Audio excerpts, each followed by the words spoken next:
పూరా local. Welcome to పూరా local. ఇప్పటి వరకు ఎన్నో మలుపులు తిరిగి ఎంతో మందిని ఈ వ్యవహారంలోకి లాగిన ఫోన్ ట్యాపింగ్ కేసు ప్రస్తుతం ఎస్ఐబి మాజీ చీఫ్ ప్రభాకర్ రావు ఫోన్ల చుట్టూనే తిరుగుతోంది. గత ప్రభుత్వ హయాంలో ఓఎస్టీగా పనిచేసిన నాటి నుండి ఆయన వినియోగించిన సెల్ ఫోన్, ల్యాప్టాప్లను సిట్ సీజ్ చేసింది.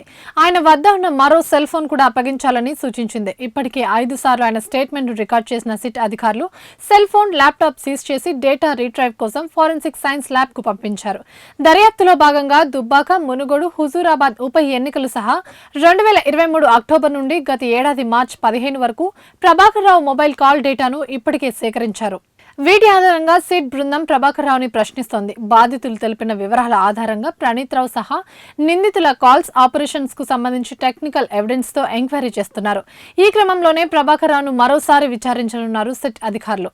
ఈ కేసులో నిందితులైన ఎస్ఐబి, ఎస్టీ మాజీ చీఫ్ ప్రణీత్ రావు, మాజీ అడిషనల్ ఎస్పీలు Bhujangarao, Tirupatanna, SIT task force మాజీ డీసీపీ రాధాకృష్ణరావు గుట్టును సిట్ అధికారులు సెల్ ఫోన్ డేటాతో విప్పారు.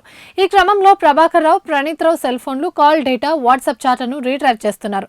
అయితే ప్రభాకర్ రావు అనేక జాగ్రత్తలు తీసుకున్నట్టు గుర్తించింది సిట్.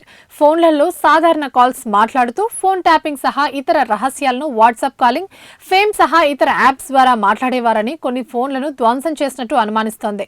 ఫోన్ ట్యాపింగ్ వెనుక ఉన్న పెద్దల గుట్టు విప్పేందుకు అప్పట్లో ప్రభాకర్ రావు వినియోగించిన ఫోన్లను రీట్రైవ్ చేసేందుకు ప్రయత్నిస్తోంది సిట్. ఈ క్రమంలోనే 6వ నిందితుడైన శ్రవణ్ రావు గత అసెంబ్లీ ఎన్నికల సమయంలో వినియోగించిన 2 సెల్ ఫోన్లను సీజ్ చేసి ఎఫ్ఎస్ఎల్ రిపోర్ట్ ఆధారంగా పలుమార్లు ప్రశ్నించారు. ఈ కేసులో నిందితులైన పోలీస్ అధికారులు సహా ఫోన్ ట్యాపింగ్ లో కీలకంగా వ్యవహరించిన పలువురు నేతలు కూడా తాము వినియోగించిన ఫోన్లను మాయం చేశారని, ధ్వంసం చేశారని సిట్ అనుమానిస్తుంది. ట్యాపింగ్ సమయంలో వీరంతా వినియోగించిన ఫోన్లకు సంబంధించిన IMEI నెంబర్ల ఆధారంగా ఆయా సెల్ ఫోన్లను సిట్ స్వాధీనం చేసుకుంటోంది.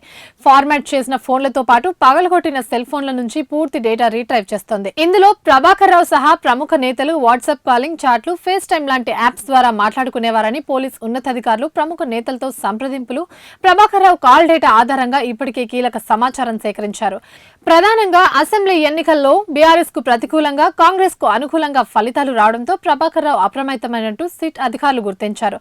కాంగ్రెస్ ప్రభుత్వం ఏర్పడిన తర్వాత ఫిబ్రవరిలో ఎస్ఐబికి వచ్చిన సర్వీస్ ప్రొవైడర్ల డేటాలో 618 మంది పొలిటికల్ లీడర్లు, వారి అనుచరులు, ప్రముఖ వ్యాపారవేత్తల ఫోన్ నెంబర్లు ఉన్నట్టు బయటపడింది. దీంతో ఇందుకు సంబంధించిన విషయాలను గత ప్రభుత్వ హయాంలో కీలకంగా వ్యవహరించిన పలువురు నేతలు, పోలీస్ ఉన్నతాధికారులతో ప్రభాకర్ రావు మాట్లాడినట్టు తెలుస్తోంది. ఈ క్రమంలోనే తన అరెస్టు తప్పదని గుర్తించి చెన్నై మీదుగా అమెరికాకు పారిపోయినట్లు ఇప్పటికే సిట్ ఆధారాలు సేకరించింది.